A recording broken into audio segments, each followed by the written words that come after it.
আসসালামু আলাইকুম, স্বাগত জানাচ্ছি চ্যানেল আই সংবাদে। আমি রিদিতা রেজা। শুরুতেই জানিয়ে দিচ্ছি ফার্স্ট প্রিমিয়ামটি সংবাদ শিরোনাম।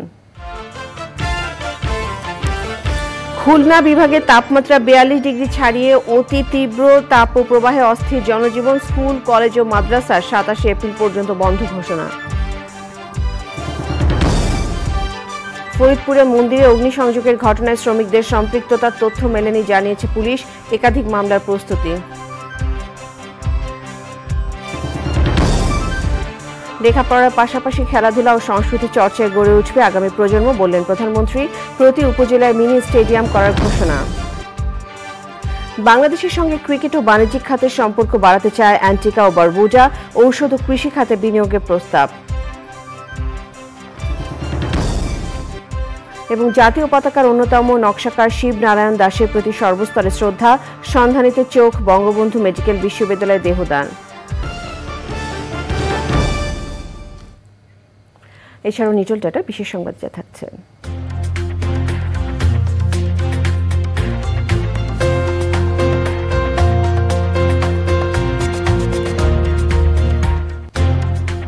রাজধানীতে ওয়ার্ল্ড রেকর্ড স্টোর ডে প্রদর্শনী আয়োজনের খবর।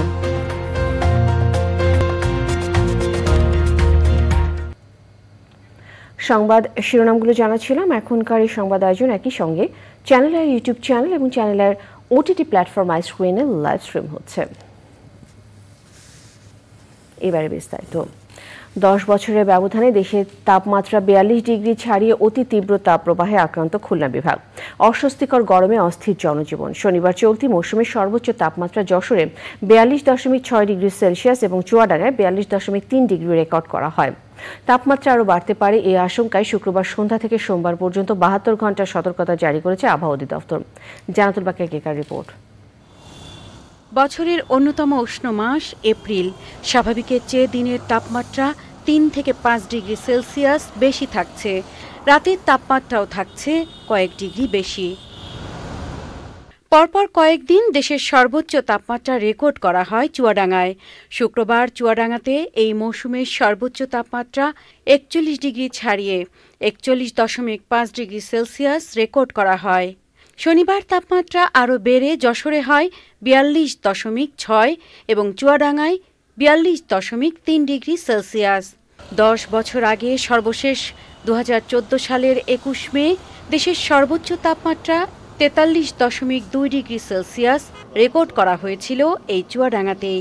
আমাদের দেশে কিন্তু 45 ডিগ্রি রেকর্ড আছে, কিন্তু এটা 1972 সালে রাজশাহীতে 45.1 ডিগ্রি তাপমাত্রা রেকর্ড আছে মে মাসে। ঢাকার তাপমাত্রা আপনাকে 42.3 ডিগ্রি রেকর্ড আছে, এটা হলো 1960 সালে। তো ঢাকাতেও তাপমাত্রার রেকর্ড আছে, তার মানে কি আমাদের রেকর্ড কিন্তু অনেক বেশি, অত কখনো কম কখনো বেশি। আবহাওয়া অধিদপ্তরের সতর্কতা জারির পর প্রাথমিক শিক্ষা প্রতিষ্ঠান 21 এপ্রিল থেকে 27 এপ্রিল বন্ধ ঘোষণা করা হয়। সুপ্রিম কোর্টের আপিল বিভাগ ও হাইকোর্টের আইনজীবীদের মামলা পরিচালনাকালে গাউন পরিধান শিথিল করে সার্কুলার জারি হয়েছে। গরমে ঘামের সাথে অতিরিক্ত পানি ও লবণ বেরিয়ে পানি শূন্যতা দেখা দেবে বলে সতর্ক করেছেন চিকিৎসকরা। এতে রক্তচাপ কমে যাওয়া এবং হিটস্ট্রোকের মতো সমস্যায় আক্রান্ত হওয়ার আশঙ্কা রয়েছে। এই অবস্থায় সুস্থ থাকতে বেশ কিছু জরুরি পরামর্শ দিয়েছেন মেডিসিন ও হৃদরোগ বিশেষজ্ঞ। গরমের কারণে হিটস্ট্রোক একটা সম্ভাবনা থাকে, এটা হতে পারে। এটা হলে অনেক কমপ্লিকেশন হয়। ব্লাড আপনি যদি স্বাভাবিকের চেয়ে আপনার ডিহাইড্রেশন বেশি বোঝা যায়, আপনার জিহ্বাটা শুকিয়ে আসতেছে, আপনার মাথাটা ঝিমঝিম করতেছে, আপনি চোখে অন্ধকার দেখতেছেন, তাহলে বোঝা যাবে যে আপনি এখন হিট স্ট্রোকের জামালায় পড়তে যাচ্ছেন। তাহলে সেক্ষেত্রে আপনাকে সেভাবে আপনার প্রতিকারের ব্যবস্থা নিতে হবে। আপনাকে লিকুইড খাবার ঘন ঘন খাইতে হবে, ছায়াযুক্ত স্থানে বা এয়ার কন্ডিশন রুমে থাকতে হবে। তীব্র থেকে অতি তীব্র তাপপ্রবাহে আক্রান্ত রাজশাহী, পাবনা এবং খুলনা বিভাগের সবগুলো জেলা। আগামী 2 দিন তাপমাত্রা আরও বৃদ্ধি পাবে বলে আশঙ্কা করছেন আবহাওয়াবিদরা। জানাতুল বাকিয়া কেকা, চ্যানেল আই, ঢাকা। সারা দেশে তাপপ্রবাহের কারণে দেশের সকল প্রাথমিক ও মাধ্যমিক বিদ্যালয়, কলেজ এবং মাদ্রাসা 21 এপ্রিল থেকে 27 এপ্রিল পর্যন্ত 7 দিন বন্ধ ঘোষণা করা হয়েছে। বর্তমানে দেশে চলমান তীব্র মাত্রার তাপপ্রবাহ পরিস্থিতিতে উত্তপ্ত অঞ্চল হিসেবে খুলনা বিভাগের সবগুলো জেলা এবং রাজশাহী ও পাবনা অঞ্চলকে চিহ্নিত করেছে আবহাওয়া অধিদপ্তর। প্রতিনিধিদের পাঠানো তথ্য ভিডিও চিত্রে সাদিয়া ওমর রিপোর্ট। তীব্র তাপপ্রবাহে পুড়ছে সারা দেশ। কয়েকদিন ধরেই 40 ডিগ্রির আশপাশে রয়েছে দেশের দক্ষিণ পশ্চিমাঞ্চলের সীমান্তবর্তী জেলা চুয়াডাঙ্গার তাপমাত্রা। প্রখর রোদে পথঘাট সবকিছুই উত্তপ্ত। এমন পরিস্থিতিতে সবচাইতে ভোগান্তিতে পড়েছেন খেটে খাওয়া মানুষ। তীব্র তাপদাহে জনসাধারণকে সচেতন করতে শহরে গুরুত্বপূর্ণ এলাকায় মাইকিং করছে চুয়াডাঙ্গা জেলা প্রশাসন। খুব প্রয়োজন ছাড়া বাড়ির বাইরে বের হতে নিষেধ করা হচ্ছে। শিশু ও বয়স্কদের ক্ষেত্রে বাড়তি সতর্কতা অবলম্বন করতে অনুরোধ করা হয়েছে। যশোরে লাগাতার গরমে বাড়ছে ডায়রিয়া রোগীর সংখ্যা। আবহাওয়া অফিস জানিয়েছে, শুক্রবার যশোরে সর্বোচ্চ তাপমাত্রা ছিল 41.2 ডিগ্রি সেলসিয়াস। গত 3 দিন ধরে এই অঞ্চলের তাপমাত্রা 40-এর উপরে ওঠানামা করছে। যশোর জেনারেল হাসপাতালে ডায়রিয়া ওয়ার্ডে 5 শয্যার বিপরীতে ভর্তি রয়েছেন 25 জন রোগী। এর মধ্যে 11 জনই শিশু। গরমে সহ্য করা যাচ্ছে না, এই অভাবের জ্বালায় রিক্সা চালাতে পেরেছি, কি করব? গলা শুকিয়ে যাচ্ছে, গা ঘেমে গ্রামে পুড়ে যাচ্ছে। এইসব বাচ্চারা এবং মুরগিরা বেশি কষ্ট পাচ্ছে। যারা দিন মজুরির কাজ করি বা যারা দোকানপাটে কাজ করি, আসলে আমাদের জীবনযাত্রার মান খুব খারাপ অবস্থায়। রোগীর সংখ্যা বাড়ছে, বিশেষ করে সংক্রামক ওয়ার্ডে, মানে ডায়রিয়া জনিত রোগীর সংখ্যা। তবে এই অতিরিক্ত তাপদাহ থেকে পরিত্রাণ পাওয়ার জন্য আমি বলবো যে বিনা প্রয়োজনে যেন বাইরে কেউ ঘোরাঘুরি না করে, বিশেষ করে বাচ্চাদের নিয়ে, এবং পর্যাপ্ত পরিমাণ তরল খাবার, সেটা দুগ্ধ পানকারী যেসব বাচ্চারা আছে তারা যেন মায়ের দুধ পান করে ঘন ঘন, পাশাপাশি তরল খাবার যতগুলো আছে সেগুলো বেশি খেতে পারবে। শুক্রবার থেকে পরবর্তী 72 ঘন্টা তাপমাত্রা আরও বাড়ার আশঙ্কার কথা জানিয়েছে আবহাওয়া অধিদপ্তর। রংপুর, সিলেট এবং ময়মনসিংহ অঞ্চল ছাড়া প্রায় সারা দেশেই মাঝারি থেকে মৃদু মাত্রার তাপপ্রবাহ বয়ে যাচ্ছে। Sadia Omar, channel I. ফরিদপুরের মধুখালী উপজেলার ডুমাইন ইউনিয়নের পঞ্চপল্লীতে বারোয়ারি মন্দিরের কালী প্রতিমায় আগুন লাগার ঘটনাকে কেন্দ্র করে বিক্ষুব্ধদের হামলার 2 নির্মাণ শ্রমিক নিহতের ঘটনায় সংবাদ সম্মেলন করেছে পুলিশ। সংবাদ সম্মেলনে পুলিশ সুপার মোহাম্মদ মোর্শেদ আলম জানান, মন্দিরে আগুন দেওয়ার ঘটনায় নির্মাণ শ্রমিকদের সম্পৃক্ততার বিষয়ে স্পষ্ট কোনো তথ্য পাওয়া যায়নি। তিনি বলেন, আগুন যেভাবেই লাগুক না কেন তা তদন্তে বেরিয়ে আসবে। পুলিশ সুপার বলেন, প্রতিমায় আগুন দেওয়ার ঘটনার পর দ্রুততম সময়ের মধ্যে গুজব ছড়িয়ে পড়ে এবং এতে বিক্ষুব্ধ হয়ে হামলায় অংশ নেয় মানুষ। পুলিশ সুপার জানান, এই ঘটনায় একাধিক মামলা দায়েরের বিষয়টি প্রক্রিয়াধীন রয়েছে।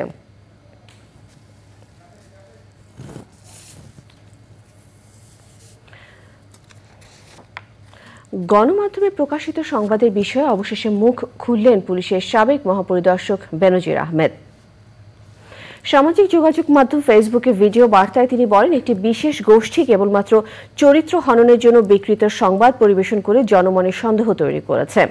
পূর্বাচলে 10 কাঠা জমি, মগবাজারে ফ্ল্যাট, রূপগঞ্জে 2 বিঘার প্লট, লামেরিডিয়ান ও বেস্ট হোল্ডিংসের শেয়ার থাকার তথ্যকে মিথ্যাচার বলে দাবি করেন বেনজির আহমেদ। সেই সাথে দুবাইয়ে 100 কোটি টাকার ব্যবসা, থাইল্যান্ডে জমি ক্রয়, সেন্ট মার্টিন দ্বীপে বাগান দখলের সংবাদও সঠিক নয় বলে দাবি করেন সাবেক এই আইজিপি।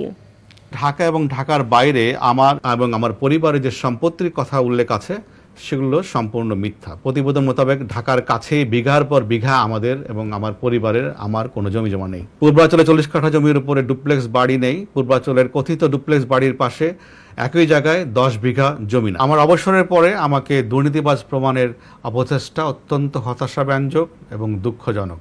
এই ধরনের অপপ্রয়াস কিন্তু ভবিষ্যতে যারা সৎ পথে স্বচ্ছতার সঙ্গে চাকরি করতে চান এবং জনগণের জন্য কাজ করতে চান তাদেরকে নিরুৎসাহিত করবে।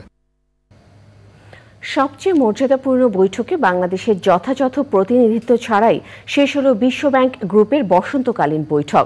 আইএমএফ এর international monetary and financial committee আইএমএফসির বৈঠকে অংশ না নিয়ে স্থানীয় সময় শুক্রবার সকালে ওয়াশিংটন ডিসি ত্যাগ করেন অর্থমন্ত্রী আবুল হাসান মাহমুদ আলিম। শারীরিক অসুস্থতার কারণ দেখিয়ে বৈঠকে অনুপস্থিত ছিলেন বাংলাদেশ ব্যাংকের গভর্নর আব্দুর রউফ তালুকদারও। সমাপনী ব্রিফিংয়ে আইএমএফের ব্যবস্থাপনা পরিচালক খ্রিস্টানো জর্জিয়েভা আবারও বিশ্ব নেতাদের বিবেক জাগ্রত করার আহ্বান জানান। সৌদি আরবের অর্থমন্ত্রী আইএমএফসির নতুন সভাপতি মোহাম্মদ আল জাদান ভূ রাজনৈতিক অস্থিরতা নিয়ে উদ্বেগ প্রকাশ করেন। রিজভি নাজের রিপোর্ট। ওয়াশিংটনে আন্তর্জাতিক মুদ্রা তহবিল আইএমএফ এবং বিশ্বব্যাংকের বসন্তকালীন সভার শেষ দিন 19 এপ্রিল শুক্রবার সকাল 9টা থেকে 11টা পর্যন্ত international monetary and financial committee of the board of গভর্নর্সের সভায় বিশেষ পিনসহ অর্থমন্ত্রী কিংবা কেন্দ্রীয় ব্যাংকের গভর্নররা অংশ নিয়ে থাকেন। প্রয়াত অর্থমন্ত্রী আবুল মাল আব্দুল মুহিত সবসময় বৈঠকটিতে নিজে উপস্থিত থাকতেন। অর্থমন্ত্রী হিসেবে দায়িত্ব নেওয়ার পর প্রথমবারের মতো বিশ্বব্যাংক গ্রুপের বৈঠকে বাংলাদেশ দলের নেতা হিসেবে 14 এপ্রিল ওয়াশিংটনে পৌঁছান আবুল হাসান মাহমুদ আলী। বাংলাদেশ ব্যাংকের গভর্নর, অর্থ সচিব, ইআরডি সচিব সহ 10 জনের দল 15 এপ্রিল থেকে বিভিন্ন সভায় স্বার্থ সংশ্লিষ্ট বিষয়ে বৈঠক করেছেন। কিন্তু আইএমএফসির সভায় বাংলাদেশের প্রতিনিধিত্ব করেছেন অর্থ সচিব খায়রুজ্জামান মজুমদার এবং বাংলাদেশ ব্যাংকের ডেপুটি গভর্নর হাবিবুর রহমান। গুরুত্বপূর্ণ এই বৈঠকের সিদ্ধান্তগুলো গণমাধ্যমকে জানান 5 বছরের জন্য দায়িত্ব পাওয়া IMF MD.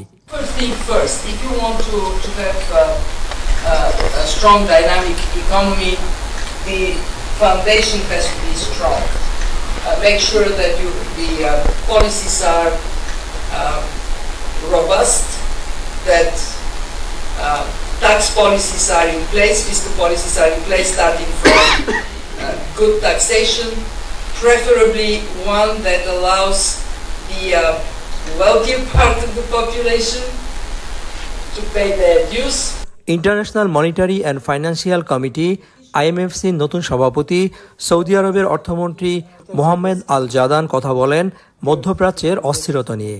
We also heard today from the managing director of the World Trade Organization that while generally there is a negative impact from fragmentation resulting from geopolitics, there are also some beneficiaries. Reserve কমতে থাকায় 2023 সালে IMF এর কাছ থেকে $4.7 billion ঋণ কর্মসূচি শুরু করেছে বাংলাদেশ। বিশ্বব্যাংক গ্রুপের বসন্তকালীন বৈঠকের শেষ দিনে আইএমএফসি সভায় আলোচনা হয়েছে গাজায় মানবিক বিপর্যয়, ইরান ইসরায়েল যুদ্ধের প্রেক্ষাপটে নতুন টেনশন নিয়ে। কিন্তু কোনো সিদ্ধান্ত হয়নি, কারণ এই সিদ্ধান্ত নিতে হবে রাজনৈতিক নেতৃত্বকে। বিশ্বব্যাংক গ্রুপের পরবর্তী যে বার্ষিক সম্মেলন সেটি 2026 সালে হবে থাইল্যান্ডে, এর আগে একবার হবে যুক্তরাষ্ট্রে। রিজভিনা ওয়াজ, চ্যানেল আই, ওয়াশিংটন ডিসি, যুক্তরাষ্ট্র। বাংলাদেশের সঙ্গে ক্রিকেট, কৃষি ও বাণিজ্যিক খাতের সম্পর্ক বাড়াতে চায় অ্যান্টিগা ও বারবুডা। ওয়েস্ট ইন্ডিজের এই দ্বীপ রাষ্ট্রটির পররাষ্ট্রমন্ত্রী সম্প্রতি বাংলাদেশ সফর শেষে ফিরে যাওয়ার আগে চ্যানেল আইকে জানান, বাংলাদেশকে পর্যটন ব্যবস্থাপনায় সহযোগিতার পাশাপাশি ঔষধ ও কৃষি খাতে বিনিয়োগের প্রস্তাব করেছেন তিনি। দুই দেশের মধ্যে যোগাযোগ বাড়াতে দূতাবাস খোলা ছাড়াও বাংলাদেশি শিক্ষার্থীদের পড়াশোনায় বৃত্তি দেওয়ার ঘোষণা দেন এই মন্ত্রী। এই অতিথির সঙ্গে আলোচনার বিস্তারিত নিয়ে একটি বিশেষ অনুষ্ঠান চ্যানেল আইতে প্রচারিত হবে আজ সন্ধ্যা 6টায়। পান্থরমা জানাচ্ছেন বিস্তারিত। বাংলা নববর্ষ উদযাপনের আনন্দঘন মুহূর্তে বাংলাদেশ সফরে অ্যান্টিগুয়া বারবুডার পররাষ্ট্রমন্ত্রী চেড গ্রিন। চ্যানেল আইয়ের বর্ষবরণ অনুষ্ঠানে যোগ দিয়ে এই মন্ত্রী সফর শেষ করলেন চ্যানেল আই কার্যালয় পরিদর্শনের মধ্য দিয়ে। ইমপ্রেস টেলিফিল্ম ও চ্যানেল আইয়ের ব্যবস্থাপনা পরিচালক ফরিদুর রেজা সাগর আর পরিচালক জহিরুদ্দিন মাহমুদ মামুন সহ চ্যানেল আই পরিবারের উষ্ণ অভ্যর্থনার পর সংক্ষিপ্ত সাক্ষাৎকার পর্বে যোগ দেন এই অতিথি।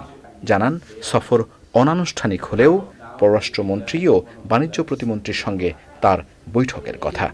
When we landed first on Sunday morning, we went to this grand New Year's Day celebration. So that was the first impression of Bangladesh. বাংলাদেশে পৌঁছেই দেখলাম এদেশের মানুষ উৎসব করছে, বাংলা নববর্ষ উদযাপন করছে। প্রথম দেখাতেই মনে হলো অ্যান্টিগা বারবুডার মতো এদেশের মানুষও উৎসব প্রিয়। আর উৎসব দেখে মনে হলো আমরা সব বাঙালিকে একসঙ্গে দেখছি। তখনই ভেবেছি বাংলাদেশের সঙ্গে অ্যান্টিগা বারবুডার সাংস্কৃতিক বিনিময় হওয়া উচিত। ক্রিকেটেও একে অন্যের পাশে থাকার সুযোগ আছে। কমনওয়েলথের মতো বহুপক্ষীয় জোটের পাশাপাশি এবার দ্বিপাক্ষিক সম্পর্ক জোরদার করার ইচ্ছার কথা জানান মন্ত্রী।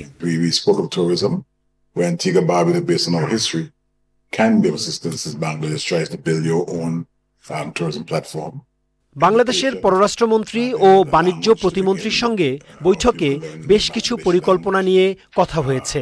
এর মধ্যে পর্যটন ব্যবস্থাপনা, কৃষি, ওষুধ খাতে বিনিয়োগের সম্ভাবনা নিয়ে আলোচনা করেছি। আমাদের দেশে বাংলাদেশি বিনিয়োগকারীদের আহ্বান জানিয়েছি। আবার বাংলাদেশি শিক্ষার্থীদের জন্য আমরা হসপিটালিটি শিক্ষায় বৃত্তি ঘোষণা দিয়েছি। আশা করছি দুই দেশের সম্পর্ক বিস্তৃত হবে। সমুদ্রের নৈসর্গিক সৌন্দর্যের এই ক্যারিবিয়ান রাষ্ট্রটির পররাষ্ট্রমন্ত্রী চ্যানেল আই সহ বাংলাদেশের মানুষের আতিথেয়তার প্রশংসা করেন। পান্থুর রহমান, চ্যানেল আই, ঢাকা। বাংলাদেশের জাতীয় পতাকার অন্যতম নকশাকার বীর মুক্তিযোদ্ধা শিব নারায়ণ দাসের প্রতি শ্রদ্ধা জানিয়েছে সর্বস্তরের মানুষ। বিশিষ্ট জনেরা বলেছেন, মুক্তিযুদ্ধ থেকে দেশের বিভিন্ন আন্দোলন সংগ্রামে তিনি অগ্রণী ভূমিকা পালন করেছেন। অন্যায় ও দুর্নীতির সঙ্গে আপোষহীন গুণী এই ব্যক্তির আদর্শ তরুণ প্রজন্ম অনুসরণ করবে আশা শ্রদ্ধা জানাতে আসা মানুষদের। শিব নারায়ণ দাসের ইচ্ছা অনুযায়ী তার চোখ সন্ধানীতে এবং শরীর বঙ্গবন্ধু শেখ মুজিব মেডিকেল বিশ্ববিদ্যালয়ে দান করা হয়েছে। শাকির আব্দালের রিপোর্ট। পাহাড়েমের হিমগড় থেকে জাতীয় পতাকার অন্যতম নকশাকার বীর মুক্তিযোদ্ধা শিব নারায়ণ দাসের মরদেহ সর্বসাধারণের শ্রদ্ধা নিবেদনের জন্য শনিবার সকালে নেওয়া হয় কেন্দ্রীয় শহীদ মিনারে।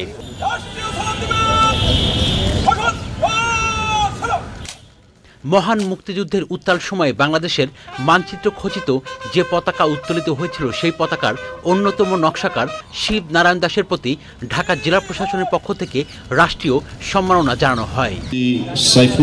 শ্রদ্ধা জানায় আওয়ামী লীগ, জাসদ, বাসদ সহ বিভিন্ন রাজনৈতিক দল ও সামাজিক সাংস্কৃতিক সংগঠন। তিনি সক্রিয় রাজনীতিতে ছিলেন।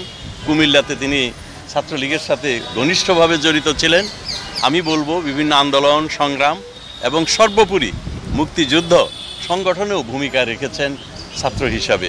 1962 সালে যে নিউক্লিয়াস তৈরি হয়েছিল, সেই নিউক্লিয়াসের মধ্য দিয়েই সারা দেশে সেই বিপ্লবী ছাত্রছাত্রীদেরকে ঐক্যবদ্ধ করা হয়েছিল, জনগণকে ঐক্যবদ্ধ করা হয়েছিল।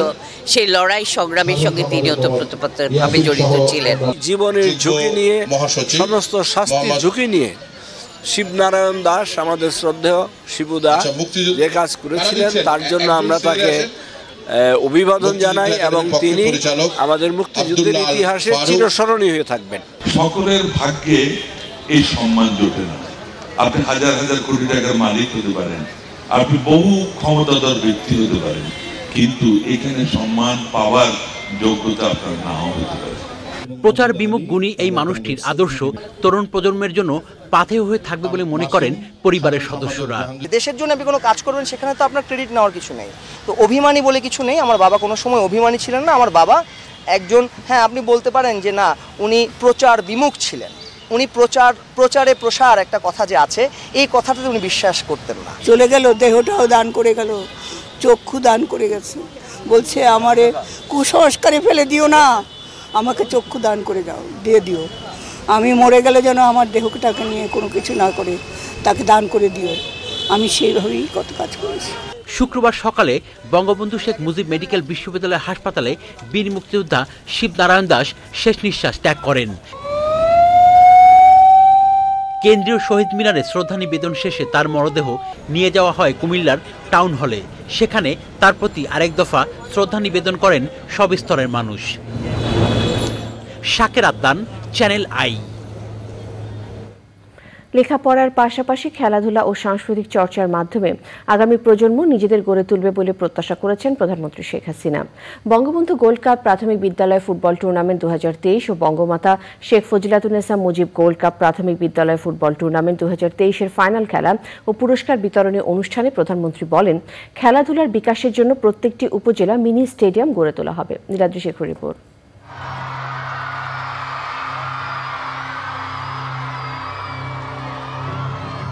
শিক্ষার্থীদের মানসিক ও শারীরিক বিকাশের জন্য ইউনিয়ন পর্যায় থেকে কেন্দ্র পর্যন্ত সারা দেশের ২২ লাখ শিশুর অংশগ্রহণে প্রাথমিক বিদ্যালয়গুলোকে নিয়ে এই ফুটবল টুর্নামেন্টের আয়োজন করা হয়। প্রচণ্ড দাবদাহের কারণে ফাইনাল ম্যাচের জন্য নির্ধারিত খেলা ১০ মিনিট কমানো হয়।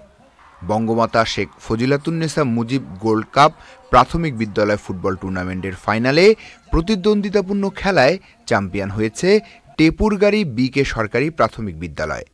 একই সঙ্গে বঙ্গবন্ধু গোল্ড কাপ প্রাথমিক বিদ্যালয় ফুটবল টুর্নামেন্টে চ্যাম্পিয়ন হয়েছে চর গোলাপবাড়ি সরকারি প্রাথমিক বিদ্যালয়। বিজয়ী ও রানার আপদের হাতে পুরস্কার তুলে দেন প্রধানমন্ত্রী শেখ হাসিনা। দেশের গণ্ডি পেরিয়ে বিদেশে যে আমাদের ছেলেমেয়েরা চমৎকার পারদর্শিতা দেখাচ্ছে। সবচেয়ে বড় কথা, সাফ উইমেন চ্যাম্পিয়নশিপ 2022-এ চ্যাম্পিয়ন হওয়ার সুযোগ অর্জন করেছে। এটা আমাদের মেয়েরাই এই অর্জনটা আমাদের এনে দিয়েছে। যারা খেলেছে সেখানে কিন্তু এই বঙ্গমাতা ফুটবল টুর্নামেন্টে যারা এই প্রাথমিক বিদ্যালয় থেকে খেলা শুরু করেছিল সেই প্লেয়াররাও কিন্তু সেখানে বিশেষ অবদান রেখেছে এবং 5 জন প্লেয়ার এখান থেকেই উঠে এসেছে।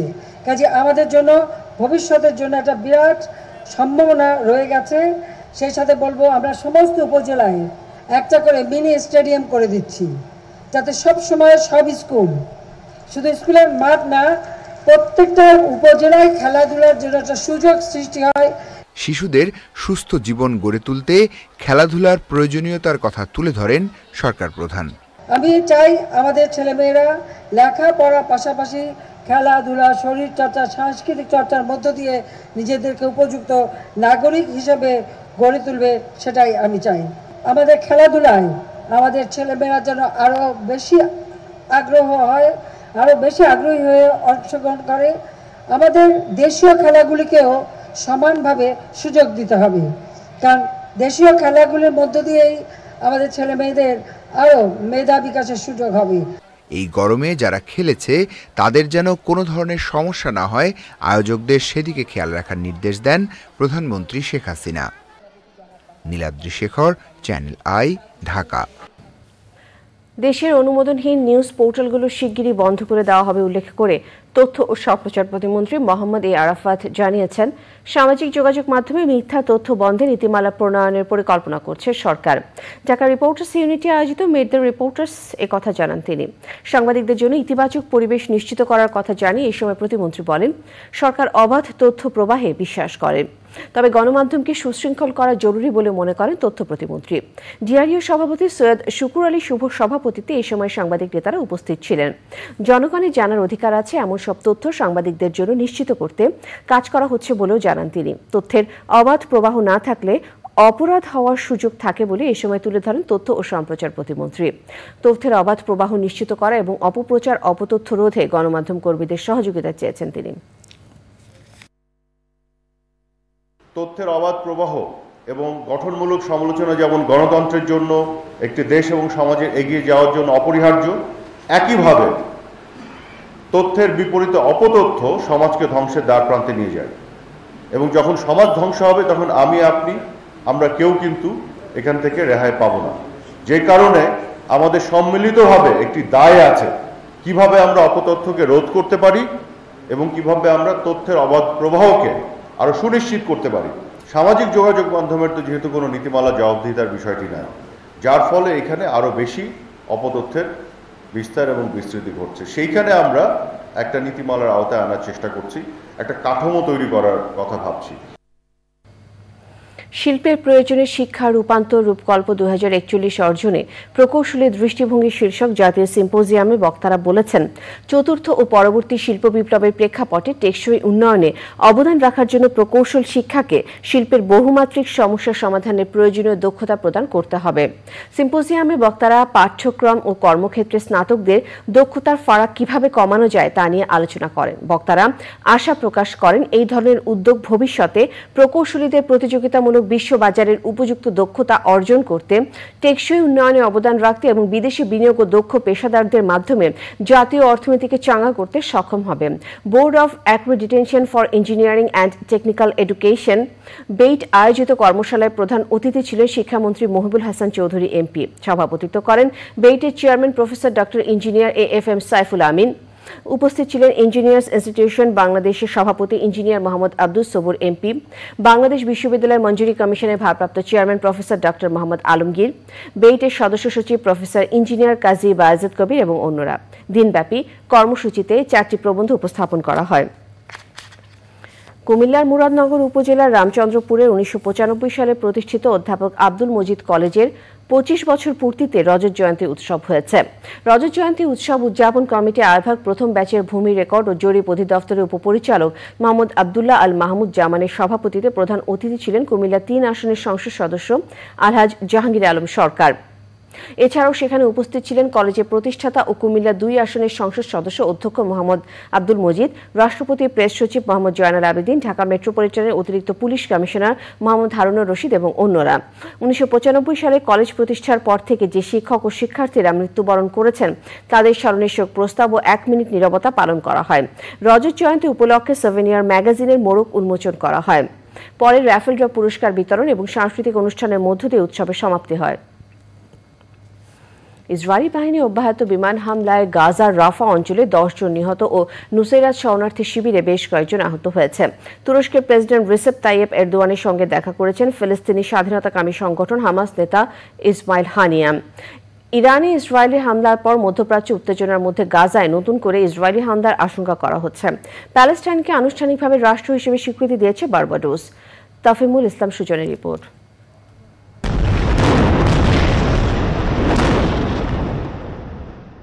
আন্তর্জাতিক সম্প্রদায়ের আপত্তির মুখে গাজায় রাফা শহরের আবাসিক এলাকায় বিমান হামলা অব্যাহত রেখেছে ইসরায়েলি বাহিনী। বর্বরোচিত এই হামলার শিকার হচ্ছে নিরীহ ফিলিস্তিনিরা। অধিকৃত পশ্চিম তীরে বিভিন্ন শরণার্থী শিবিরও অভিযান চালিয়েছে ইসরায়েলি বাহিনী। ইসরায়েলে অব্যাহত হামলায় গত 24 ঘন্টায় অর্ধশত ফিলিস্তিনি নিহত হয়েছে। এ নিয়ে নিহতের সংখ্যা 34,000 ছাড়ালো। ইরানে ইসরায়েলের হামলার পর মধ্যপ্রাচ্যে উত্তেজনার মধ্যেই তুরস্কের প্রেসিডেন্ট রিসেপ তাইয়েপ এরদোগানের সঙ্গে দেখা করেছেন হামাস নেতা ইসমাইল হানিয়া। তুরস্ক ও মিশরের পররাষ্ট্রমন্ত্রী পর্যায়ের বৈঠকে ফিলিস্তিনি রাষ্ট্র প্রতিষ্ঠার প্রয়োজনীয়তার উপর জোর দেওয়ার পাশাপাশি ফিলিস্তিনিদের বাস্তুচ্যুত করার বিরুদ্ধে ইসরায়েলকে সতর্ক করা হয়েছে। প্যালেস্টাইনকে আনুষ্ঠানিকভাবে রাষ্ট্র হিসেবে স্বীকৃতি দিয়েছে বার্বাডোস। জাতিসংঘের নিরাপত্তা পরিষদে প্যালেস্টাইনকে রাষ্ট্র হিসেবে স্বীকৃতি দেওয়ার প্রস্তাবে ভেটো দিয়েছে যুক্তরাষ্ট্র।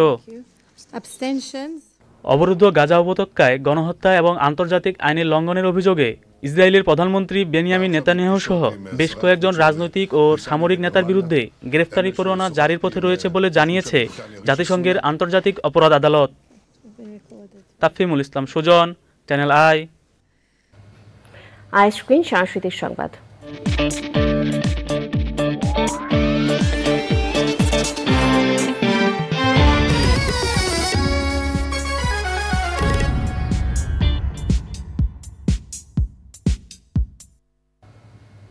বাংলাদেশ চলচ্চিত্র শিল্পী সমিতি নির্বাচনের সভাপতি নির্বাচিত হয়েছেন মিশা সওদাগর। সাধারণ সম্পাদক হয়েছেন মনোয়ার হোসেন ডিপজল। 21টি পদের মধ্যে মাহমুদ কলি নিপুণ প্যানেল জয়ী হয়েছে মাত্র 3টি পদে। আল মুকসিদ জানাচ্ছেন বিস্তারিত। ঠিক যেন সিনেমার মতোই খলনায়কের কাছে নায়িকার পরাজয়। চলচ্চিত্র শিল্পী সমিতির নির্বাচনে যে সাধারণ সম্পাদক পদ নিয়ে এত শোরগোল, সেই পদে দ্বিতীয়বারের মতো বসতে পারলেন না চিত্রনায়িকা নিপুণ। শেষ পর্যন্ত জয়ের হাসি হাসলেন মনোয়ার হোসেন ডিপজল।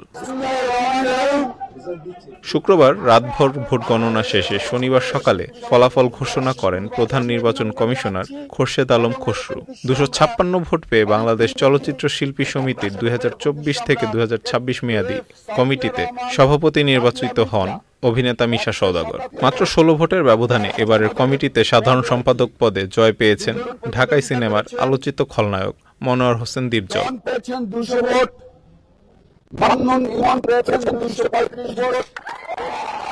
মিশা ডিপজল প্যানেল 18টি পদে জয়ী হয়েছে।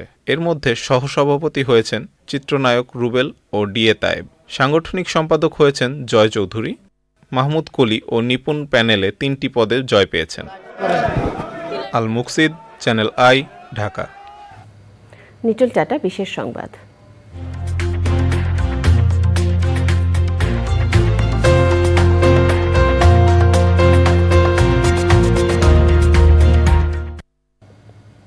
গত বছরের ধারাবাহিকতায় এবারও অনুষ্ঠিত হয়েছে world record store day. Daily Star art গ্যালারিতে দিনব্যাপী ভাইনাইল রেকর্ড প্রদর্শনীর আয়োজন করে বাংলাদেশ অডিওফাইল সোসাইটি। ক্লাসিক ঘরানার অ্যান্টিক শপ ভাইনাইল রেকর্ড দেখে মুগ্ধ সঙ্গীত অনুরাগীরা। লায়লা নশিরের রিপোর্ট।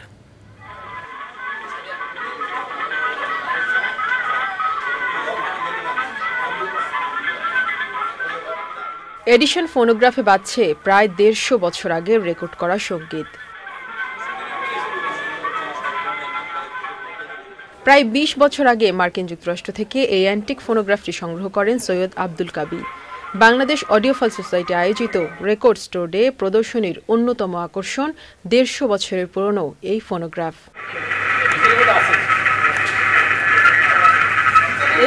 ভাইনাল রেকর্ডের সাথে সঙ্গীত পিপাসুদের পরিচিত করতে ২০২৩ সাল থেকে এই প্রদর্শনীর আয়োজন করে আসছে সংগঠনটি। এবারের আয়োজনেও ভিড় করেন রেকর্ড সংগ্রাহক ও সঙ্গীত অনুরাগীরা। ১০০ বছরের আছে, ১০০ বছরের আগের, ১১০ বছরের আগেও আছে। এই যে এটা তো ১০০ বছরের। আমি 89 থেকে সংগ্রহ করি, তখন থেকে অদ্যাবধি সংগ্রহ করে যাচ্ছি এবং প্রতি মাসেই আমি চেষ্টা করি কিছু কিছু রেকর্ড কিনতে। ১৭,০০০-এর মতো রেকর্ড আছে ইপিএলপি মিলায়। আমরা যারা অনেক আগে থেকে গান শুনি, রেকর্ড প্লেয়ার থেকে আমাদের গান শুনে স্টার্ট। ইভেন আমরা যখন রেকর্ড প্লেয়ার থেকে ক্যাসেটে গান রেকর্ডিং করতাম আমাদের চাইল্ডহুডে, যখন আমরা স্কুলে পড়তাম, সেটার একটা স্মৃতি থেকে টান দিয়ে আমরা এখানে এসেছি।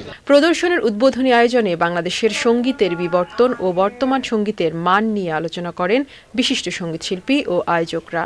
এই রেকর্ডগুলো কিন্তু আমি থাকবো না, আপনারাও থাকবেন না, কেউ থাকবেন না, কিন্তু এটা কেউ না কেউ প্রজন্মের কাছে এটা যখন তুলে ধরবেন তখন তারা বুঝবে যে হ্যাঁ আমাদের ওই সময়কার এই আর্টিস্টদের রেকর্ড ছিল, তারাও তখন এটাকে সংরক্ষণ করবার জন্য উদ্বুদ্ধ হবে। আমি ব্যক্তিগতভাবে কয়েকজন শিল্পীকে জানি যারা খুব ভালো শিল্পী ছিল, তারা they went to Canada or went to America or Australia, 3টে জায়গায় চলে গেছে। তারা দেখছে যে ভাই গান গায়ে আমি ঢাকায় যেটুকু কামাই করছি এটা দিয়ে আমি বাইরে গিয়ে সেট করি। এই মানসিকতা নিয়ে জীবনে কোনো ভালো শিল্পী হওয়া যায়। অবশ্যই ভালো শিল্পী আছে, কিন্তু সেই শিল্পীগুলিকে লালন করার পালন করার দায়িত্ব কিন্তু একজনকে নিতে হবে। চ্যানেল ভিত্তিক শিল্পী হচ্ছেন আজকাল, তারা বিভিন্ন যার নির্দিষ্ট চ্যানেলের মধ্যে তারা গান করেন, তারা আপনার সার্বজনীন শিল্পী হয়ে উঠছেন না, এবং তারা খুব দ্রুত অর্থবিত্ত সমাজের প্রতিপত্তি এই জিনিসগুলি পেতে চান। ফলে তাদের যে কি বলে যে কমিটমেন্ট, সেই জিনিসটার ঘাটতি থেকে যায়। 100 বছরের পুরনো ও ক্লাসিক সব রেকর্ডের এমন প্রদর্শনী তরুণ প্রজন্মের কাছে সঙ্গীতের বিবর্তনের ধারাকে তুলে ধরবে বলে মনে করেন আয়োজকরা। Laila Naushin, Channel I, Dhaka. কৃষি সংবাদ।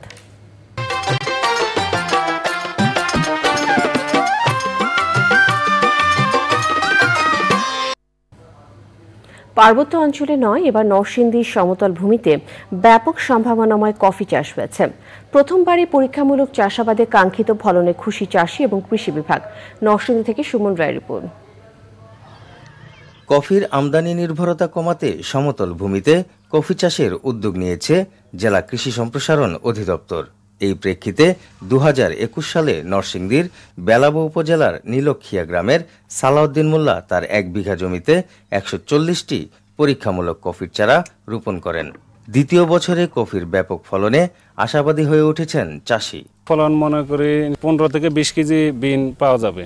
কৃষি অফিস থেকে আমাকে সহযোগিতা আশ্বাস দিতেছে, তারা এটা বিক্রির একটা বাজারজাতকরণের প্রস্তুতি করে দিবে। যে ফলনটা আমি পেয়েছি আলহামদুলিল্লাহ, এটা আমার কাছে অনেক আনন্দ লাগতেছে। কফি বাগান দেখতে নরসিংদী সহ আশপাশের জেলা থেকে এসে ভিড় করছেন কৃষক ও আগ্রহীরা। কৃষি অফিস থেকে প্রশিক্ষণ দেওয়া হয়েছে, আমারও দিব চারা কথা ছিল, পরে চারা শর্ট কারণে আমি পাইছি না, পরবর্তীতে আমাকে দিব বলছে অফিস থেকে। তার দেখা দেখি আমরা যাতে মানে আগ্রহ আর কি আমরা এটা করতে রাজি। অনেক জমি পতিত রয়েছে, এগুলি যদি সবাই হাতে হাতে দিয়া দেয় চারা করলে আমার লাভবান হতে পারবো। আরো সফল উদ্যোক্তার দিকে এগিয়ে যাচ্ছেন, এটা আমার ধারণা ছিল না। আজকে এসে এটা দেখে খুবই ভালো লাগছে এবং ওনার থেকে আমরা অনুপ্রাণিত হচ্ছে, আমরা যারা বেকার যুবক আছি।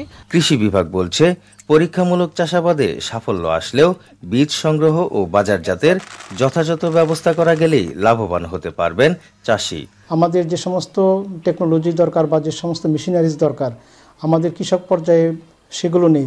জানিয়েছি প্রকল্প অফিসকে যেন আমাদেরকে এই কফি বীজ থেকে কফি তৈরি করার জন্য যে সরঞ্জামগুলো আছে সেগুলো যদি আমাদের অ্যাভেলেবল হয় আমরা এই কফি বাগান কিন্তু সম্প্রসারণ করতে পারব। কফি চাষের পাশাপাশি কফি প্রক্রিয়াজাত ও সুলভ উপায়ে বাজার ব্যবস্থার দাবি জানিয়েছেন চাষিরা।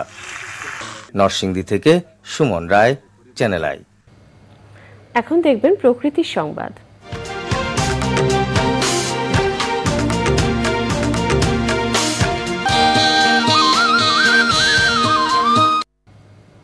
ময়লা আবর্জনার ছড়াছড়ি বগুড়া শহরের বিভিন্ন সড়কে। শহরের সেহজগাড়ি, শেরপুর রোড ও স্টেশন রোড যেন ময়লার ভাগাড়। এতে চরম দুর্ভোগ পোহাতে হয় পথচারী ও স্থানীয়দের। হুমকিতে জনস্বাস্থ্য ও পরিবেশ। অপর্যাপ্ত জনবল এবং অর্থের কারণে বর্জ্য ব্যবস্থাপনায় ধীরগতির কথা জানালেন স্থানীয় পৌর মেয়র। রৌফ জালালের পাঠানো তথ্য ভিডিওচিত্রে আফরোজা হাসির রিপোর্ট। গৃহস্থালী এবং ব্যবসা প্রতিষ্ঠানের ময়লা আবর্জনা সংগ্রহ করেন পরিচ্ছন্নতা কর্মীরা।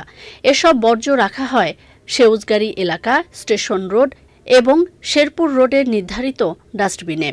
তবে এসব ময়লা আবর্জনা প্রতিদিন না সরানোয় ভরে গেছে সেকেন্ডারি ডাম্পিং স্টেশন। ফলে আশপাশের সড়কেও ফেলা হচ্ছে বর্জ্য। আমাদের এখানে ময়লা ফেলানোর একটাই উদ্দেশ্য, আমাদের জায়গা কম, এই জন্য আমরা রাস্তার উপর ময়লাটা ফেলাই।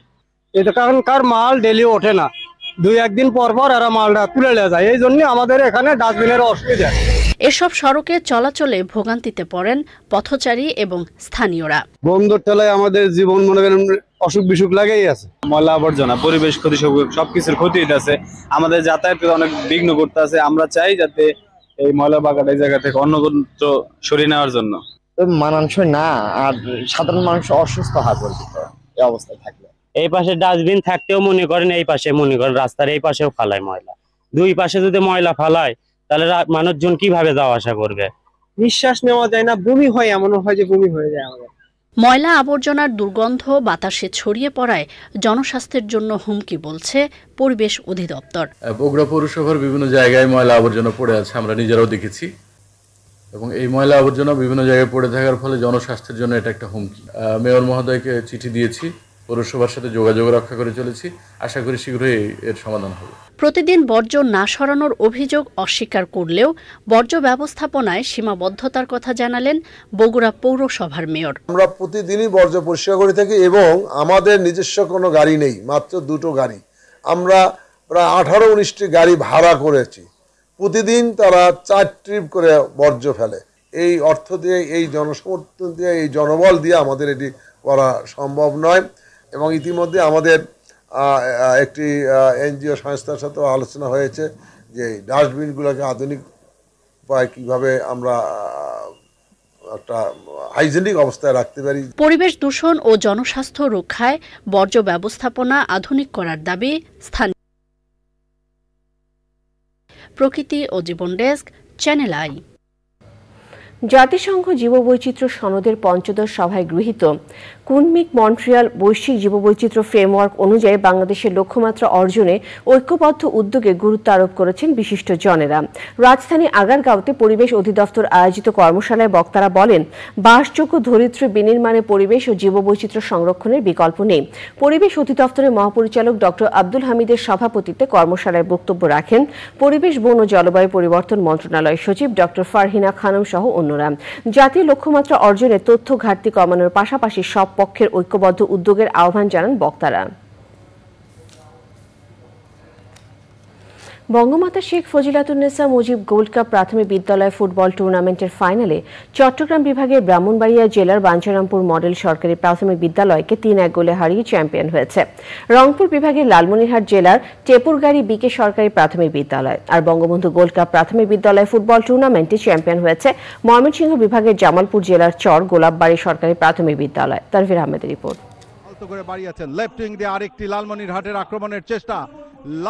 আর্মি স্টেডিয়ামে বঙ্গমাতা শেখ ফজিলাতুন্নেসা মুজিব গোল্ড কাপের ফাইনালে মুখোমুখি হয় ব্রাহ্মণবাড়িয়ার মডেল সরকারি প্রাথমিক বিদ্যালয় ও লালমনিরহাটের টেপুরগাড়ি বিকে সরকারি প্রাথমিক বিদ্যালয়। চলমান তাপপ্রবাহের কারণে 10 মিনিট কমিয়ে খেলা হয় 40 মিনিট। লম্বা করে টোকা বাড়িয়েছিলেন, সেখানে কিন্তু কোনো খেলোয়াড় নাই। প্রথমার্ধের 2 গোল করে এগিয়ে যায় রংপুর বিভাগের টেপুরগাড়ি বিকে সরকারি প্রাথমিক বিদ্যালয়। প্রথম গোল প্রথমার্ধে। ম্যাচের শেষ দিকে আরও 1 গোল করে 3-1 ব্যবধানে এগিয়ে যায় লালমনিরহাট জেলার বিকে সরকারি প্রাথমিক বিদ্যালয়। ম্যাচে 2 গোল করেন মাহমুদা আক্তার। আর এতেই শিরোপা উৎসবে মাতে লালমনিরহাটের খুদে মেয়েরা। বঙ্গমাতা শেখ ফজিলাতুন্নেসা মুজিব খেলা শেষে বঙ্গবন্ধু ও বঙ্গমাতা গোল্ড কাপ ফুটবল টুর্নামেন্টের জয়ী দলের মাঝে পুরস্কার তুলে দেন প্রধানমন্ত্রী শেখ হাসিনা।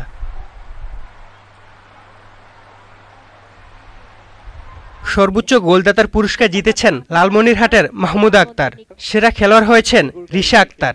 বঙ্গবন্ধু গোল্ড কাপ টুর্নামেন্টের সর্বোচ্চ গোলদাতার পুরস্কার জিতেছেন চর গোলাপবাড়ি সরকারি প্রাথমিক বিদ্যালয়ের সাজ্জাদ হোসেন। আর সেরা খেলোয়াড়ের পুরস্কার জিতেছেন মোহাম্মদ আকাশ। এখন ছবি তুলছে Bangamata Sheikh Fazilatunnesa Mujib gold cup. Tanvir Ahmed, channel I, Dhaka. আগামী মাসে জিম্বাবুয়ের বিপক্ষে 5 ম্যাচের টি-20 সিরিজ এবং আসন্ন বিশ্বকাপকে সামনে রেখে সম্ভাব্য ক্রিকেটারদের ফিটনেস টেস্ট নিয়েছে টিম ম্যানেজমেন্ট। সকালে বঙ্গবন্ধু স্টেডিয়ামে 1600 মিটার দৌড়েছেন জাতীয় দলের বিবেচনায় থাকা 35 ক্রিকেটার।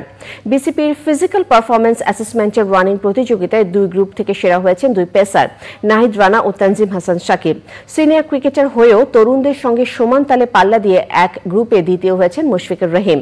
বর্তমান দলের ক্রিকেটারদের মধ্যে সবার সিনিয়র 38 পেরোনো মাহমুদুল্লাহ দৌড় শেষ করেছেন সবার শেষে।